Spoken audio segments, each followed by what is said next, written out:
Well friends, आज की इस वीडियो में हम लोग बात करने वाले हैं फ्री फायर के बारे में कि आखिरकार जो फ्री फायर है वो माइनक्राफ्ट की वजह से डाउन क्यों हो रहा है, जबकि उन दोनों ही गेम में कोई भी सिमिलरिटीज नहीं है। दोनों का गेम प्ले अलग है, दोनों के ग्राफिक्स अलग है और सभी कुछ अलग अलग है। लेकिन फ्री फायर क्यों डाउन हो रहा है माइनक्राफ्ट की वजह से? तो देखो, इसमें कुछ रीजन है जिसके बारे में आज हम लोग डिस्कस करने वाले हैं। तो अगर आप लोगों की वीडियो पसंद आए तो चैनल को सब्सक्राइब कर देना, लेकिन अगर ना पसंद आए तो कमेंट बॉक्स में जरूर बता देना कि आपको किस पॉइंट पे क्या चीज पसंद नहीं आई है। तो चलो वीडियो की तरफ बढ़ते हैं। देखो, अगर बात करी जाए फ्री फायर के डाउन होने के पीछे, तो देखो एक गेम के फेमस होने के पीछे जो जो रीजंस होते हैं वही उसके डाउन होने के पीछे होते हैं। देखो, उसके ग्राफिक्स, उसका गेम प्ले एंड उसका कॉन्सेप्ट और उसकी यूट्यूब कम्युनिटी और भी बेसिक रीजंस होते हैं। देखो, अगर बात करी जाए फ्री फायर की, तो देखो फ्री फायर एक बैटल ग्राउंड गेम है जिसमें आप लोग कुछ भी नया नहीं कर सकते हैं। मतलब आप लोगों को एक आइलैंड पे उतारा जाएगा, आप लोगों को उसी में लड़ना है। मैं बता ही किसको रहा हूँ, तुम लोगों को तो सब पता ही है। तो देखो, जब सब कुछ तुम लोगों को पता ही है तो चैनल को भी सब्सक्राइब कर ही दोगे, ये भी मैं क्यों ही बता रहा हूँ। तो देखो, तुम लोगों को एक आइलैंड पे उतार दिया जाता है और फिर उसके बाद तुम लोगों को कुछ नहीं फाइट करनी होती।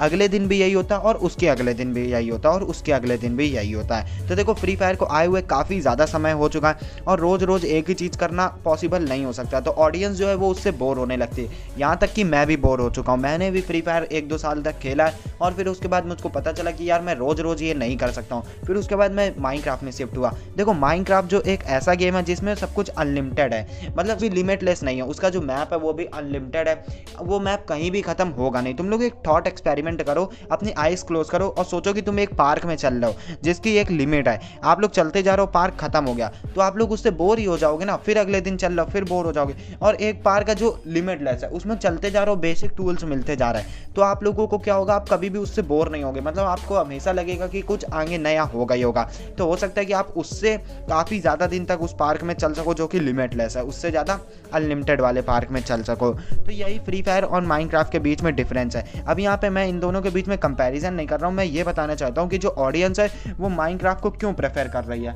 क्योंकि माइनक्राफ्ट में अनलिमिटेड चीज़ें हैं और उसमें आप लोग कुछ भी बना सकते हैं। इस वजह से माइनक्राफ्ट में ऑडियंस आना ज़्यादा पसंद करती है। एक ऐसा पॉइंट है जिसकी वजह से काफ़ी ज़्यादा ऑडियंस जो है वो फ्री फायर को छोड़ रही। तो देखो, ऑडियंस को मज़ा आता है अपनी फ्रेंड लोगों को हराने में, और अगर फ्री फायर में हम लोगों को अपने फ्रेंड के साथ लड़ना है तो हम लोगों को कस्टम रूम्स मिलते हैं जो कि हम लोगों को गिल्ड के थ्रू सैटरडे को मिलते हैं, अगर हम लोगों के डॉक्टॉक्स पूरे होते हैं तो। देखो, माइनक्राफ्ट वालों इतना डीपली घुसने की ज़रूरत नहीं, बस इतना समझ जाओ उसमें हम लोगों को पैसों से ही खरीदना पड़ता है। अगर हम लोगों को एक ही कस्टम कार्ड मिलता है जिसके थ्रू हम लोग खेल सकते हैं, लेकिन अगर हम लोगों को अपने फ्रेंड के साथ और भी खेलना है तो हम लोगों को पैसों से कस्टम कार्ड खरीदने पड़ते हैं। लेकिन माइनक्राफ्ट में ऐसा नहीं है। माइनक्राफ्ट में हम लोग कई तरीके के मैप डाउनलोड कर सकते हैं जिससे हम लोग और भी अच्छी तरीके से पीवीपी कर सकते हैं, मतलब आपस में लड़ सकते हैं। अब फ्री फायर वाले ज़्यादा तुम लोग कॉम्प्लिकेटेड चीज़ों में ना घुसो। पीवीपी मतलब हम लोग आपस में लड़ सकते हैं, स्काई वॉर होता है, बहुत सारी चीज़ें होती है जिसके थ्रू हम लोग और भी ज़्यादा अपने फ्रेंड लोगों के साथ मज़े कर सकते हैं, जो कि एकदम फ्री होता है। किसी भी तरीके का पैसा नहीं होता और किसी भी तरीके की लिमिट नहीं होती है कि हम लोग इतने टाइम खेल सकते हैं या इतने टाइम खेल सकते हैं। हम लोग कभी भी खेल सकते हैं एक सर्वर बना के ईजी पीजी। तो देखो, इस वजह से भी काफ़ी ज़्यादा ऑडियंस है जो माइनक्राफ्ट में आ रही है और फ्री फायर को छोड़ रही है। ये भी एक बहुत ही ज़्यादा बड़ा रीज़न है। फ्री फायर के डाउन होने के पीछे एक और वजह है कि फ्री फायर में हम लोगों को अगर किसी भी तरीके का कोई भी कॉस्ट्यूम लेना है तो हम लोगों को अपने पैसों से उसको बाई करना पड़ेगा। हम लोगों को उसमें गेम कॉइन्स नहीं मिलते हैं खेलने पे, या फिर कुछ ऐसा नहीं मिलता जिससे हम लोग उसको फ्री में ले सके, तो हम लोगों को अपने रियल मनी लगानी पड़ती है। लेकिन माइनक्राफ्ट का कॉन्सेप्ट ऐसा नहीं है। माइनक्राफ्ट में हम लोगों को सारी चीज़ें फ्री में मिलती हैं और माइनक्राफ्ट में लूट चलती है। लूट मतलब जो लूट हम लोगों को मिल जाती है वो हम लोगों के पास हमेशा रहती है, हम लोग उसको हमेशा अपने पास रख सकते हैं, बस हम लोग मरे नहीं। देखो, अब उसका कॉन्सेप्ट तो मैं नहीं समझा पाऊंगा, लेकिन तुम लोग इतना समझ लो कि माइनक्राफ्ट में सारी चीज़ें फ्री है। जितनी भी कॉस्ट्यूम्स हैं उनको हम लोग खुद ब खुद क्रिएट कर सकते हैं, वो माइनक्राफ्ट में लगा के खेल सकते हैं। और फ्री फायर में ऐसा नहीं है। फ्री फायर में हम लोगों को सारी की सारी चीज़ें बाई करनी पड़ती हैं, जिसकी वजह से ऑडियंस काफ़ी ज़्यादा परेशान रहती है। और जिनके पास पैसे नहीं है वो तो और भी ज़्यादा पछताते रहते हैं कि मेरे पास ये स्किन्स नहीं है। तो देखो, माइनक्राफ्ट और फ्री फायर के बीच में ये बहुत ही ज़्यादा बड़ा डिफरेंस है, जिसकी वजह से ऑडियंस जो है वो माइनक्राफ्ट को ज़्यादा प्रेफर करेगी। तो इस वजह से माइनक्राफ्ट और भी ज़्यादा फेमस हो रहा है और फ्री फायर और भी ज़्यादा डाउन हो रहा है। तो देखो, फ्री फायर के डाउन होने के पीछे एक और रीज़न है कि हम लोगों को उसमें कई सारे ऑप्शंस नहीं मिलते। मतलब एक तरीके से देख लो तो उसके मैप हम लोगों को कुछ बेसिक्स ही मिलते हैं, मतलब 1 ही 2 मैप मिलते हैं जिसका यूज़ हम लोग कर सकते हैं। लेकिन माइनक्राफ्ट में ऐसा नहीं है।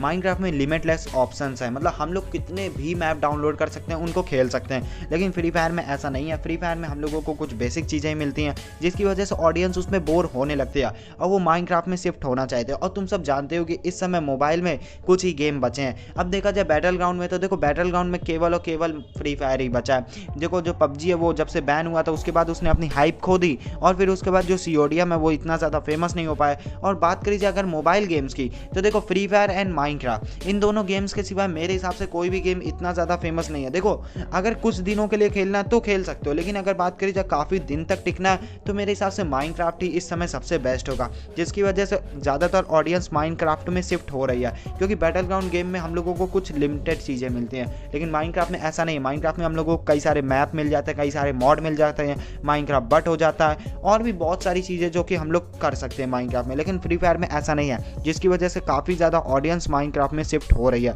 तो ये भी एक रीज़न है जिसकी वजह से फ्री फायर डाउन हो रहा है। ऐसे बहुत सारे पॉइंट्स हैं जिसको हम लोग डिस्कस कर सकते हैं, बट हम लोग डिस्कस इस वजह से नहीं कर रहे हैं क्योंकि ऑडियंस ज़्यादा बोर ना हो, और छोटी सी वीडियो बनाते हैं। अगर वीडियो काफ़ी ज़्यादा बड़ी हो जाएगी तो तुम ही लोगों को मज़ा नहीं आएगा। तो मेरे हिसाब से तुम लोगों को ये वीडियो पसंद आई होगी। अगर वीडियो पसंद आई हो तो चैनल को सब्सक्राइब कर देना, वीडियो को लाइक कर देना। मिलते हैं नेक्स्ट वीडियो में। Thank you for watching, bye.